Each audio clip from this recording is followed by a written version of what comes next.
And so the saga continues. This is part 7. For anybody joining us for the first time, this is a chronicle of the restoration of these 10 somewhat worse for wear looking Matchbox cars into these. Now you'll notice there's only 6 there out of that 10 because these are the 6 that we've got completed so far.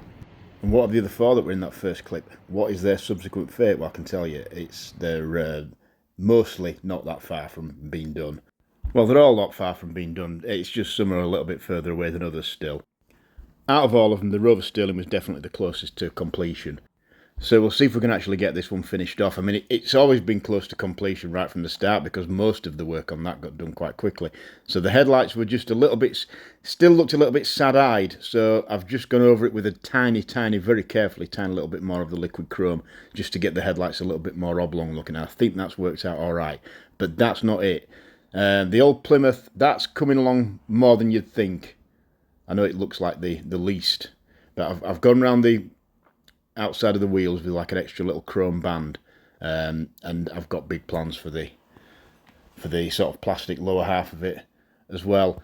So we'll go to what I'm thinking is probably going to be the final thing for the Sterling.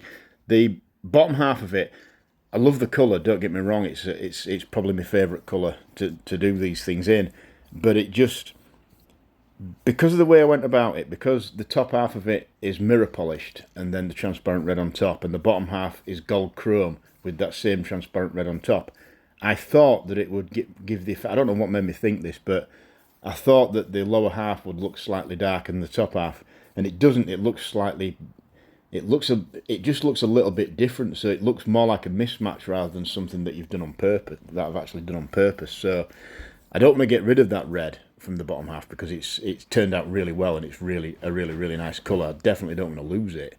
But I thought the tail light tint, the stuff that I normally use for the black chrome, I thought that might just subdue it a little bit and make it a little bit darker, which is what I was looking for in the first place. So I think I've gone far enough with it at this point. Just need to leave it 24 hours to dry. It's always tempting to keep going with this stuff, and I could, and I'd end up with probably something a little bit like the original grey lower half, but I want to keep that red. Now the Plymouth, it was a slightly avant-garde choice of Matchbox to give them these sort of grey plastic bumpers, given that it's a 1930s American car. Everything from back then, especially from America, would have had chrome bumpers, no doubt. Now, I'm not averse to weird avant-garde colour choices every now and then, but I do think it made the Plymouth look just a little bit dull. It looked like some kind of service vehicle, and that'd be fine if it was a 30s car that I was really familiar with, that I'd seen loads of. It'd be nice to see one in a strange sort of down at heel sort of workman like spec. But the 1933 Plymouth, I can't say I've really ever seen that many of them. I'm not familiar with it enough that I don't want to see it looking like the best it can be. You know, I think if a car's relatively new to you, it's nice to see it in the best, look at its absolute best. So I've got the chrome spray out and I'm going over not just the bumpers. I mean, there was no point in doing the entire base plate because that would have just made it like this chrome base plate for no real reason. I just masked it off and went over the bumpers and then went over the running boards, wings, fenders, whatever you want to call them, that made up the sort of plastic lower half of the body. I want that car to be all one colour, ultimately. It wasn't to start with, it was black underneath and maroon on top. Now the Sierra XR4, I think we've gone about as far as we can with that wheel arch. If I go any further than that, because it's a relatively round arch now, and it does all fit together properly. It doesn't look like it's kind of too tall or too wide like it looked both of those things before. There's even some evidence of that sort of petrol filler detail kind of taking a bit of shape again. So it's really getting there now. I think the trick with that Sierra is just to not make it silver or any kind of light colour that will sort of highlight the fact that the back arch is not all that great. So that's the Plymouth body reunited. And I do think it looks a lot better like that, just all being one colour.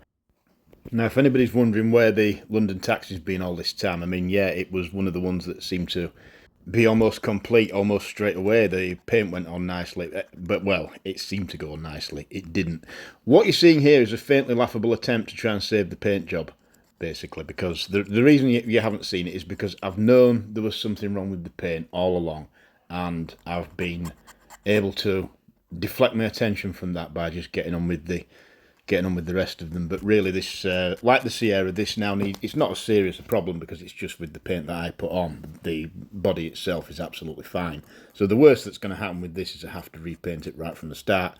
But because I painted the door separately, it was a really silly thing to do. I don't know why I did it, because especially if you're using thick paint like this, where you're putting chrome paint on first and transparent on the top, it's not a great idea to paint the inside of the door frames and the inside of the doors, because you just end up with far too much paint on there, and every time you try and open, the doors probably won't close properly, for one thing.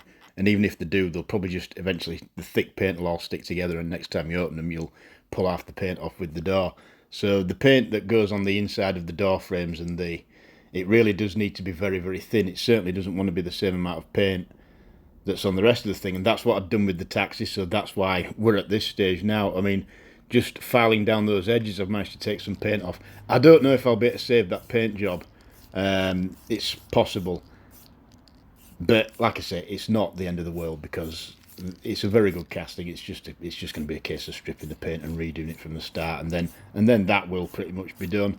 And I had a bit of an inspiration regarding the Sierra, because I'm trying to keep these all in the confines of something that Matchbox might have done. So I don't want to customise them too heavily. I'm not going to start adding tail lights and indicators and things like that on there that wouldn't have been there at the factory. And the wheels are all staying the same. I was thinking, how can we make the Sierra look like a factory variant, like a potential factory variant that never was, but also still look quite exciting and interesting at the same time? Because I thought, if we're having to keep the top half of the body a dark colour to kind of hide the sort of repair, so to speak, of the back arch, it's going to look a bit boring if the top half is dark and the bottom half's dark as well. So I just tried some alloy wheel paint on the bottom half, and it's worked perfectly. It does sort of look like the plastic was moulded in that silver. It looks a little bit like a lighter version of the lower half that's on the other Sierra that I was using as a comparison. Now it's getting late in the episode, and I did say we were going to try and get the sterling done today. Have we managed to get the sterling done? Well, the answer is yes. The lower half that give that little bit of a grey tint to, that has worked exactly as I would have hoped. It looks now like it's a deliberate, slightly darker tone than the top half. So it is still technically two-tone, even though it's the same colour all the way through.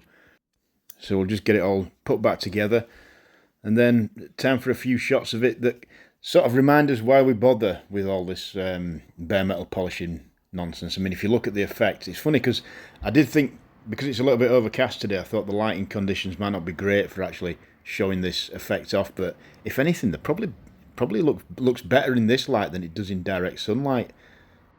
So while mirror polishing might be quite an effort, if you look at it now in this light and you can see just how the light kind of plays up on its surface, it's well worth the effort, because it does take a while to get it all polished up and sanded, and I suppose the only thing with it is that not every casting is good enough quality to be able to do this with, but this one was.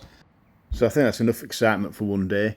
We can wrap things up now. So the sterling's obviously done. The Plymouth is just steadily progressing towards the finish line, unable to be stopped by the looks of it. Sierra's definitely coming along in leaps and bounds, and yeah, the taxi's taking a little bit of a step back because it might have to have the paint redone, but if you remember, that didn't take long to start with, and that really is all that needs doing with it now. Everything else is done. And this is where we're up to. 7 out of the 10 are complete now.